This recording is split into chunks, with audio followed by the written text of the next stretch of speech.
자, 오늘 말씀은 신앙고백서 30장 주의 만찬에 관하여, 이거 조금 낮춰도 되겠어요? 주의 만찬에 관해서. 이 주의 만찬에 관해서는 이게 교회마다 의견이 많이 다릅니다. 이게 어떻게 보면 주의 만찬이라는 것이 주님의 죽으심과 또 피 흘리심을 통해서 교회가 하나 되라고 한 건데, 실제로 교회들은 이 주의 만찬 때문에 많이 갈라졌어요. 교회가 많이 주의 만찬에 대한 의견의 차이로 많이 갈라지게 되었습니다. 그러니까 주께서 의도하신 바와는 이게 참 많이 달라지게 되고, 주님은 이걸 중심으로 해가지고 주님의 죽으심과 그리고 피 흘리심을 중심으로 해서 하나가 되라 했는데, 하나가 되지 못하고 교단이 막 이걸로 인해서 갈라지게 되고 교파가 갈라지게 되고 이런 현상이 나타나게 되었습니다. 그런데 어쨌든 초대교회 때부터 지금까지 모든 교회들은 주의 만찬을 다 시행을 해오고 있습니다. 그러니까 두 가지, 주의 만찬과 침례식은 다 지켜오고 있는 것입니다. 그러면 이 의식은 언제 제정이 되었나? 주의 만찬이 제정된 상황은 언젠가 하면, 주의 만찬은 주님께서 배반당하시고 팔리시던 날 밤에 제정이 되었습니다. 그러니까 십자가에 달리시던 날, 배반당하시고 십자가에 달리시던 그 전날 밤에 제정이 되었어요. 그러니까 주의 만찬을 지켜라, 이것은 예수님이 죽음 전날 제정을 하셨다 하는 건데, 누구든지 죽음 직전의 부탁은 누구라도 참 고귀한 것입니다. 죽기 직전에, 사람이 죽기 직전에는 다 누구하고 원한 있는 것도 다 풀고, 죽기 직전에는 다 가족들 생각하고 해서 좋은 말을 쓴다는 거죠. 유서로 좋은 말을 쓴다는 겁니다.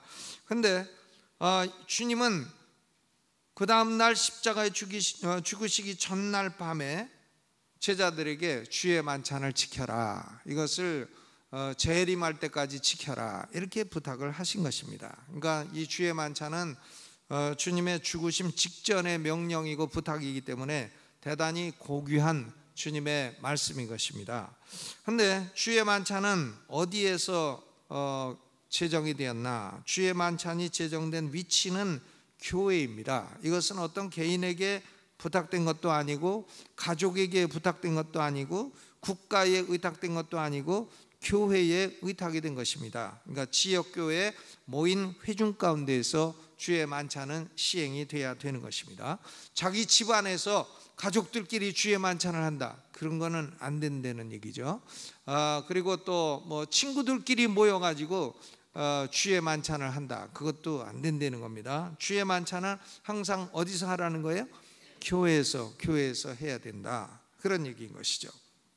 그러니까 주의 만찬은 주님이 죽으시던 날 전날 밤에 제정된 것이기 때문에 고귀한 부탁이고, 또 주의 만찬은 교회라고 하는 컨텍스트 안에서 시행이 돼야 된다 하는 말씀인 것입니다.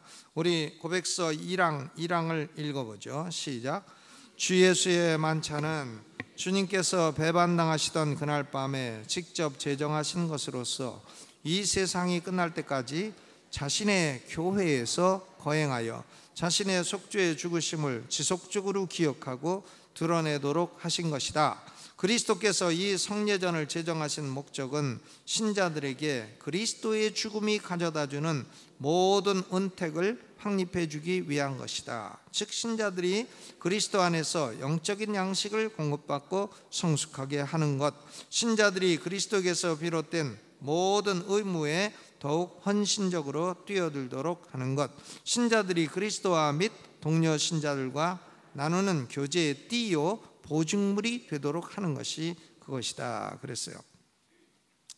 그러면 이 주의 만찬의 본질은 뭐냐?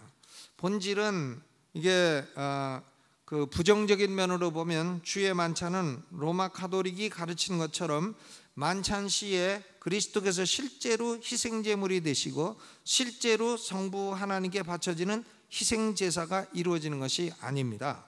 가톨릭은 이 만찬이라고 하는 것은 희생제사라고 해요. 주님이 실제로 그때의 희생제사가 드려지고 실제로 살이 찢기시고 실제로 피를 흘리신다, 이렇게 생각합니다. 실제 희생제사를 드린다는 거예요. 그러니까 미사라는 게 뭐냐? 희생제사라는 겁니다. 그러나 우리 개신교는 주의 만찬을 희생제사라는 말을 쓰지 않습니다. 그렇게 생각하지도 않습니다. 왜냐하면 그리스도의 희생제사는 십자가상에서 단번에 영원히 이루어졌기 때문에 주의 만찬은 그 희생제사를 기념하는 것이에요. 기념하는 것이죠. 고린도전서 11장 24절로 26절까지 우리가 읽은 본문에도 기념하라, 주님이 다시 오실 때까지 뭐 하라고 했어요? 기념하라. 누가복음 22장 19절에도 기념하라고 했습니다. 그러니까 로만 가톨릭의 그 미사라고 하는 것은 그리스도께서 이미 완성하시고 다 이루어 놓으신 희생제사가 미사 때마다 반복된다는 겁니다. 그래가지고 그리스도가 그때마다 살을 찢기시고 그때마다 피를 흘리신다, 이렇게 해서 희생제사가 반복된다고 함으로써 그리스도가 단번에 영원히 완성하신 희생제사의 의미를 손상시키게 되는 것입니다. 그러니까 이 미사가, 즉 주의 만찬이 희생제사라고 하는 개념은, 이것은 우리 성도들에게는 아주 혐오스러운 이론이 되는 것입니다. 이 항을 읽어보죠. 시작. 이 의식에서는 그리스도께서 성부 하나님께 바쳐지는 것도 아니며 또한 산자와 죽은 자의 죄를 용서하시기 위해서 어떤 희생제사가 실제로 이루어지는 것이 아니다. 오직 그리스도가 십자가 위에서 영원히 단번에 직접 드린 그 희생을 기념할 뿐이다. 그리고 이 기념에는 갈보리 십자가로 인하여 하나님께 가능한 모든 찬양으로 드리는 영적 봉헌이 수반된다. 그러므로 교황주의적 미사 희생 제의는 가장 혐오스러운 것이며 그리스도께서 드린 희생을 손상하는 것이다. 그리스도께서 드린 희생은 택자들의 모든 죄를 씻기 위한 유일한 속죄이다. 그러니까 이 신부가, 사제가 그 미사 때마다 희생 제사를 드린다고 하는 개념은, 이것은 아주 잘못된 이론이다, 그런 말씀인 것입니다. 우리는 그리스도께서 십자가에서 단번에 이루신 희생 제사를 주의 만찬 때 기념하는 것이다. 뭘 하는 거라고요? 기념하는 거죠. 기념. 이 주의 만찬은 어떻게 시행을 해야 되나? 정당한 만찬의 시행은 주의 만찬을 시작하기 전에 그리스도의 사역자들은 먼저 기도를 해야 됩니다. 이 기도는 축복의 기도예요. 그러니까 주님의 희생에 대한 감사, 또 만찬을 통해 성도들이 축복받기를 기도하는 기도입니다. 기도하고 난 뒤에 그 후 성찬 참여자들에게 떡을 떼어주고 잔을 나누어 줍니다. 그러니까 우리 개신교는 떡도 주고 찬도 줘요. 이 두 가지를 가리켜 이종 배찬이라고 말을 합니다. 몇 종이라고요? 이종, 두 가지를 다 준다 이거죠. 이종 배찬. 사망 읽어보죠. 사망 시작. 주 예수 그리스도는 이 의식에서 자신의 사역자들이 기도하고 떡과 포도주라는 요소에 축복한 뒤에 성찬 참여자들에게 떡을 떼어주고 잔을 나누어 참여하도록 정하셨다. 그러니까 기도하고 떡도 주고 잔도 주어야 되는 겁니다. 그런데 이 로만 가톨릭 교회는 5가지 이유로 성례전의 의미를 왜곡하고 있어요. 첫째로는 참여자들에게 잔을 거부하고 떡만 줍니다. 일종 배찬하죠. 왜 잔을 안 주냐? 잔을 안 주는 이유는 그 잔이 그리스도의 피로 변하기 때문에, 그 실체가 피로 변하기 때문에 그 잔을 엎어뜨리게 되면 이게 그리스도의 피가 땅에 떨어지니까 이게 핥아먹을 수도 없고 곤란하단 말이에요. 그러니까 이게 평신도들이 이걸 흘릴 우려가 있다 해가지고는 이 떡만 주는 겁니다. 그러니까 떡만 주니까 이걸 몇 종 배찬이라고 해요? 일종 배찬. 그리고 혹은 이제 떡을 좀 찍어갖고, 포도주 찍어갖고 이제 흘리지 않게 했는데, 찍어도 한 방울 떨어질 수 있잖아요. 그러니까 이게 이제 일종 배찬했어요. 종교개혁기 전에 일종 배찬했습니다. 그러니까 이것은 아주 왜곡된 것이다.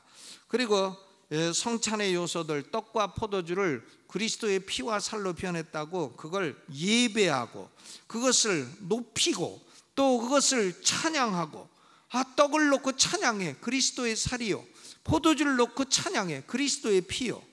이게 얼마나 미신스러운 일이냐 이거죠. 그러니까 또 다른 이 성찬의 요소들을 다른 종교적인 목적을 위해 또 보존을 하고, 떡과 포도주를 보존하고, 이 보존하다가 떡 쉬고 그러면 주님의 살이 쉬었다 그럴 건가? 그러니까 이런 일들은 전부 성례전의 참된 의미를 왜곡을 하는 것입니다. 이 5가지 행위들은 이 의식의 본성과 그리스도의 제정 의도와 전적으로 반하는 것입니다. 그러니까 사항을 읽어보시죠. 사항 시작.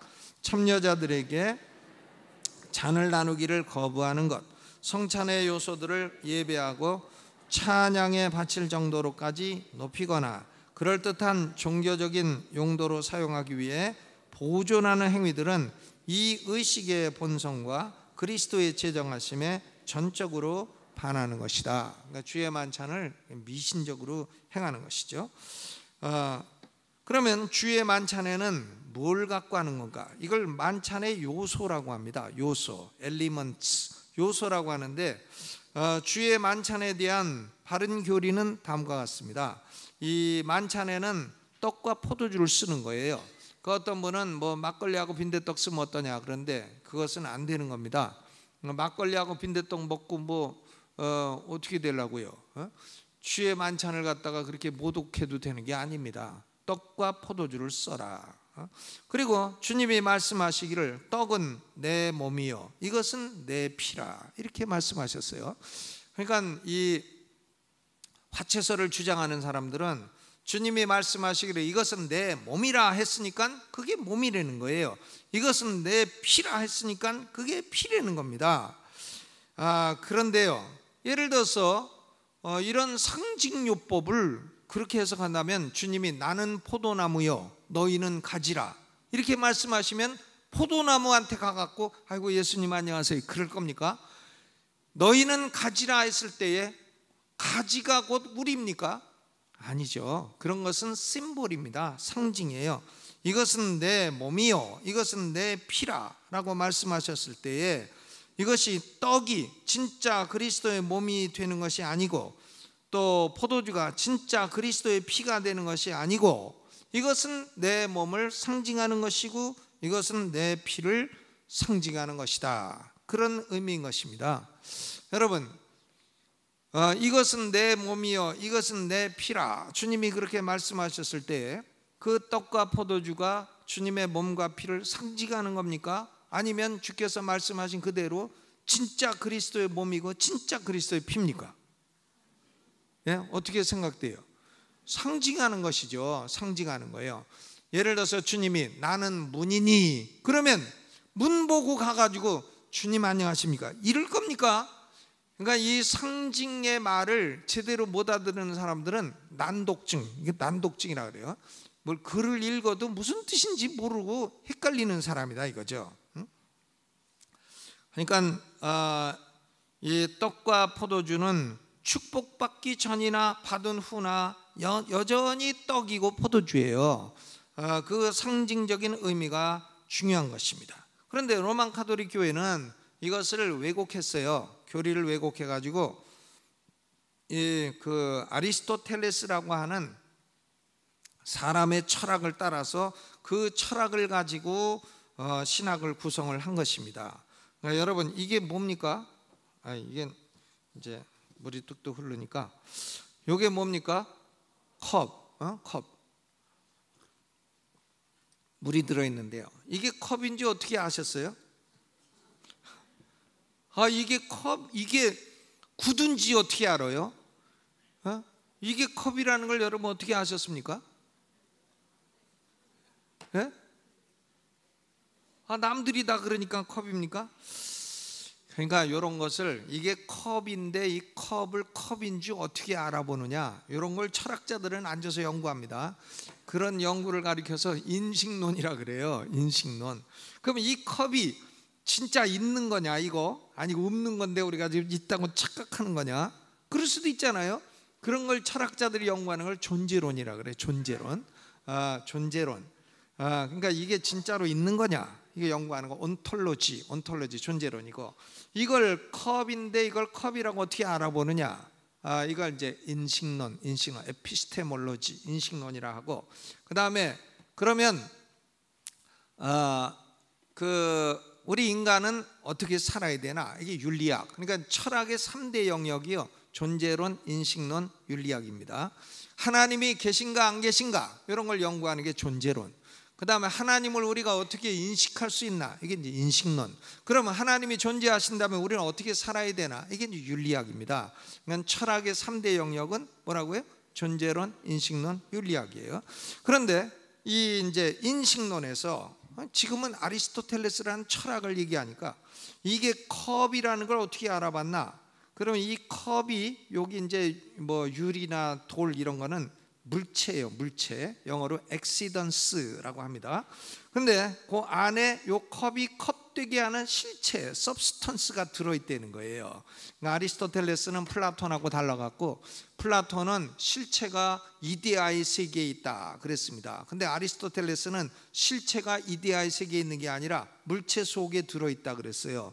그러니까 같은 이원론이라도 플라톤의 이원론은 이 이데아의 세계와 현상계가 분리된 이원론이고, 아리스토텔레스의 이원론은 이것이 변형된 수정된 이원론이에요. 그러니까 물체 안에 실체라는 놈이 들어있어서, 이게 컵의 실체가 여기 들어있어서 우리가 컵이라는 걸 알아본다는 겁니다. 컵의 실체라는 게 큰 컵에도 들어있고 작은 컵에도 들어있고 뭐 노란 컵에도 들어있고 빨간 컵에도 들어있고, 컵의 모양이 여러 가지임에도 불구하고 우리가 그걸 보면 컵이다 이렇게 알아보는 이유는, 이 컵이라는 물체 안에 컵이 컵되게 하는 실체가 들어있다는 겁니다. 그럼 실체가 들어있는지 안 있는지 우리가 알 게 뭐예요? 그러면 그 사람은 철학이죠.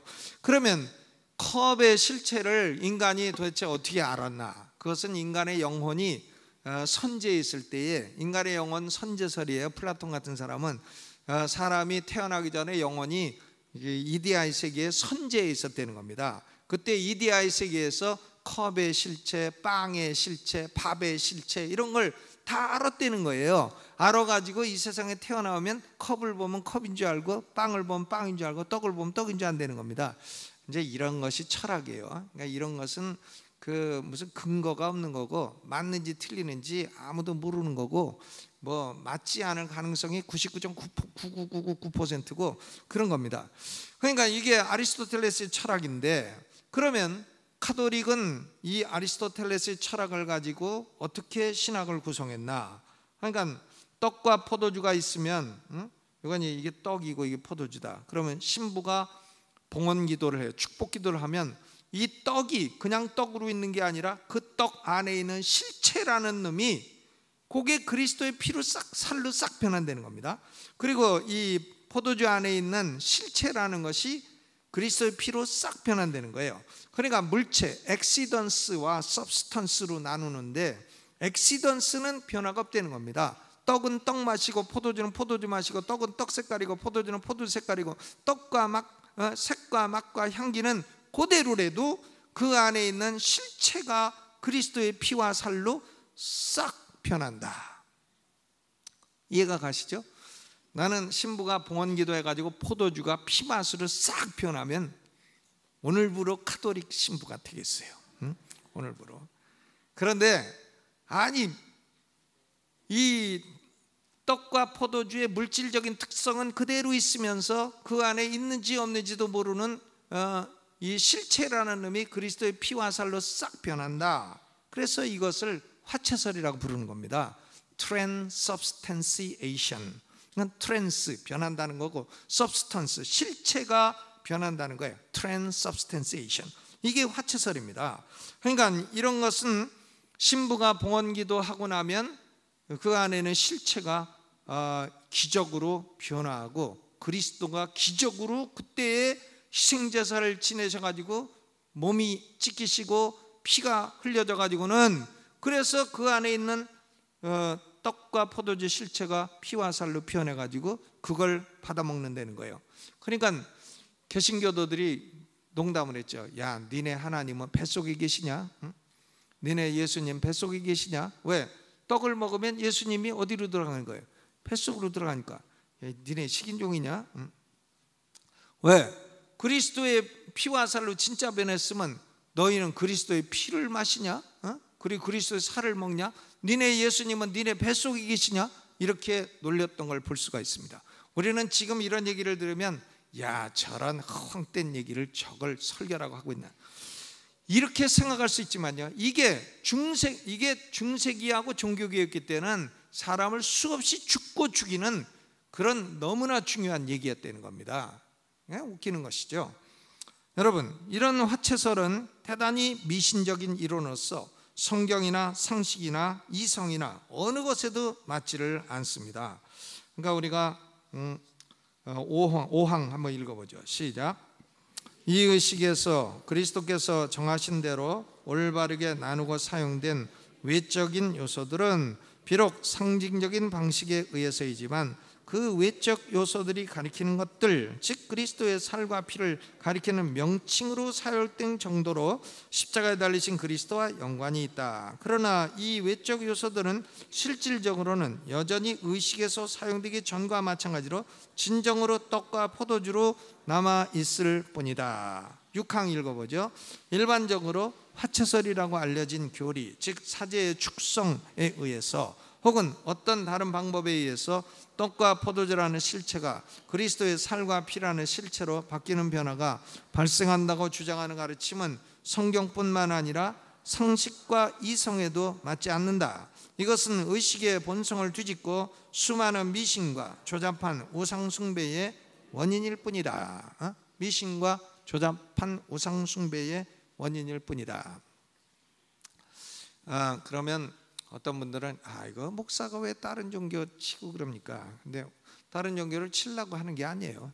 우리가 바르게 믿기 위해서 틀린 것은 왜 틀렸나 생각을 해보는 겁니다. 그리고 그걸 왜 틀렸다고 생각하나 생각해 보는 거예요. 저는 카톨릭에 갖다 놔도 거기 교회 참석 안 해요. 거기가 과연 구원이 있고 하나님을 믿는 그런 집단인가 그렇게 생각 안 합니다. 저는 예수 그리스도를 진실로 믿는 집단인가 그렇게 생각 안 하기 때문에 거기 가지 않아요. 그런데 거기서 하는 이 미사 이론 이런 것들은 과연 이것이 성경대로 맞는 건가? 맞지 않다고 생각합니다. 이 화채설은 아주 미신적이고 조잡한 우상숭배예요. 그러면 이 주의 만찬에 참여하는 사람들은 어떻게 되나?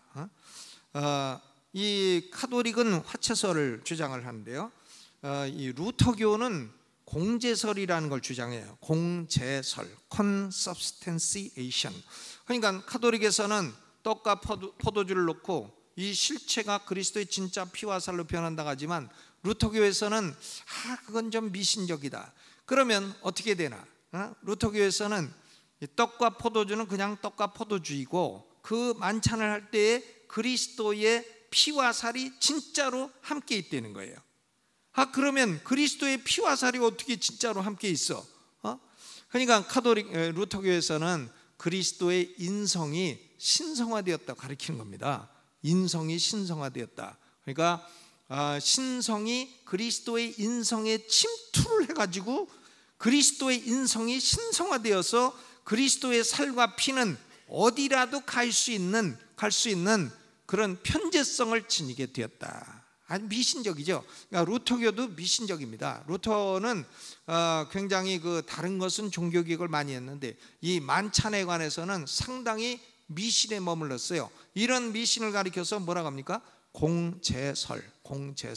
이해가십니까? 공제설. 그러니까 그 7항 한번 읽어보죠. 시작. 합당하게 참여하는 자들, 이 의식의 가시적인 요소들에 외적으로 참여하는 사람들은 그 요소들을 육적으로가 아니라 내적이며 영적으로, 즉 참으로 실제로 믿음에 의하여 받아들이는 것이다. 그리고는 십자가에 달리신 그리스도와 그의 죽으심이 주는 모든 은택을 받아 누리는 것이다. 그리스도의 살과 피는 물질적으로 혹은 육적으로 존재하는 것이 아니다. 거기 돼 있잖아요. 실질적으로 육적으로 존재하는 것이 아니다. 그러면 그리스도 떡과 포도주의 그리스도의 육신이 살과 피가 진짜로 존재한다고 믿는 이론이 루터교의 무슨 설이라고요? 공제설이에요. 그러니까 지금 우리 신앙고백서는 루터교의 공제설도 우리는 거부한다는 얘기인 것입니다. 그 다음도 읽어보죠. 시작. 그 외적 요소들이 외적인 의미로 존재하고 있는 것처럼 이 의식에 참여하는 사람들의 믿음에 대해서 영적으로 존재하는 것이다 그랬어요. 그러니까 이 주의 만찬에 네 가지 이론이 있는데, 카톨릭은 화채설이에요. 루터교는 공제설인데 이 두 가지는 다 좀 미신적이란 얘기예요. 그러면 장로교, 개혁교회는 어떻게 믿나? 영적 임재설, 그리스도가 만찬 시에 영적으로 임재한다 하는 거고, 우리 침례교는 영적으로 임재한다는 것을 믿음으로 받아들이는 경우에는 거부하지 않지만, 일단은 임재 그런 문제보다도 그리스도의 찢겨진 살과 흘리신 피를 상징하는 것이고 기념하는 것이다. 우리 침례교는 그러므로 상징설 내지는 기념설을 믿는 것입니다. 이해가 가시죠? 상징설, 기념설. 그렇죠. 그러니까 주의 만찬에 합당한 참여자는 십자가에 달려 피 흘려 죽으신 그리스도의 속죄를 믿는 사람이에요. 믿는 사람, 믿음으로 떡과 포도주를 받음으로 속죄의 은혜를 영적으로 받아들이는 것입니다. 그리스도의 살과 피는 포도주에 육적으로 존재하는 것이 아닙니다. 공제설 주장자들처럼 육적으로 존재하는 것이 아니고 참여자의 믿음에 의해서 영적으로는 존재할 수 있어요. 그러니까 우리는 칼빈 선생이 가르친 대로 영적 임재설도 거절하지 않고 거부하지 않고, 그러나 임재보다도 이 주의 만찬은 상징이고 기념이다, 이런 쪽에 더 비중을 두고 있는 겁니다. 그러니까 같은 개혁교회 내에서도 칼빈 말고 츠빙글리라는 분이 있어요. 츠빙글리는 이 상징설, 기념설을 주장을 했습니다. 그러니까 칼빈은 영적 임재설, 츠빙글리는 상징설, 기념설, 그리고 루터교는 공제설, 그리고 카톨릭은 화채설. 그러니까 이 루터교는 공제설을 지키기 위해서 마르틴 루터가 그렇게 개혁을 해놓았던 인간의 노예의지론을 나중에 바꾸고 자유의지론으로 갑니다. 해서 마르틴 루터 다음에 나온 그 루터교의 신학자가 필립 멜랑히톤이라는 사람이에요. 멜랑히톤, 이름도 보니까 좀 말랑말랑하잖아요. 멜랑히톤이라는 사람인데, 이 사람이 공제설을 지키기 위해서 루터가 그렇게 개혁해 놓았던 노예의지설, 이거를 포기를 해요. 그래가지고 지금도 루터교는 자유의지론, 알미니우스주의에 기울었어요. 원래 마르틴 루터의 사상과 다릅니다. 그러나 주의 만찬에서 공제설은 굳게 지키고 있습니다. 그러니까 우리가 제자훈련을 받을 때도 보면 루터교에서 나오는 것은 보면 이 예수님의 인성이 신성화되어 가지고 예수님이 육신적으로 우리와 함께 계시다, 이런 사상이 많이 나오고 있습니다. 예수님 그림이 많이 나오고 육체적으로 함께 계시다, 이런 느낌을 많이 주어요. 그거 왜 그러냐? 루터교가 그런 특징을 갖고 있기 때문에 그렇습니다. 그러나 주의 만찬은 아무나 참여하는 것은 아닙니다. 8항 읽어보죠. 8항 시작. 무지하고 불경건하여 그리스도와 교제를 나누기에 적합하지 않은 모든 사람은 마찬가지로 그리스도의 만찬에 참여할 자격이 없다. 따라서 그러한 상태에 머물러 있는 동안 이 거룩한 신비에, 즉 주의 만찬에 참여하면 그리스도께 커다란 죄를 짓는 것이다. 실제로 합당치 않게 참여하는 자들은 그리스도의 살과 피를 범하는 죄가 있으며 심판을 먹고 마시는 것이다. 그러니까 주의 만찬에는 불신자는 참여할 수 없어요. 무지하고 불경건하다 이랬죠. 무지하고 불경건한 불신자는 참여할 수 없고, 신자라고 할지라도 자신의 죄를 회개하지 않고 합당치 않게 참여하는 자들은 그리스도의 살과 피를 범하는 죄가 있기 때문에 자신의 죄를 그대로 가지고 만찬을 막 받아 먹으면 잘못하면 심판을 받을 수 있게 된다, 그런 말씀이에요. 그러니까 이 주의 만찬은 교회에서 시행할 때에 조심해야 됩니다. 자신에게 죄가 있는 경우에는 하나님 아버지 잘못했습니다, 용서해 주세요, 꼭 그 기도를 하고 먹어야 되는 거예요. 그렇지 않고 만찬을 대할 때에 막 장난 삼아서 아이고 요거 한 잔 더 주면 안 되나? 요거밖에 안 주나? 포도주 요거 몇 잔 먹어야 취할 건데, 뭐 이런 식으로 장난하고 그러면 안 된다는 말인 것입니다. 자, 그러면 여러분이 다 이해를 하셨는지 잘 모르니까 내가 시험을 한번 보겠어요. 로만 가톨릭은 주의 만찬에 대해서 무슨 설입니까? 화채설. 화채설은 누구의 철학에 따라 나온 이론입니까? 아리스토텔레스. 굉장합니다. 그러면 루터교는 무슨 설이라고 그랬어요? 공제설. 루터교는 그리스도의 진짜 살과 피가 만찬에 있다는 건데, 아니 그리스도의 살과 피가 인성인데 어떻게 그렇게 있을 수가 있어요? 인성이 신성화되었다라고 말하기 때문이에요. 그 다음에 칼빈 선생은 뭐라고 했습니까? 영적 임재설. 그럼 우리는 누구를 따라서 믿습니까? 스빙글리를 따라서 상징설 혹은 기념설, 그것이 우리 침례교예요. 그러나 아무리 상징이고 기념이라도 마구 함부로 죄를 가지고 대해서는 안 된다. 이 주의 만찬은 경건한 마음으로 대해야 된다 하는 것을 말씀드리고 이제 오늘 말씀 마치겠습니다.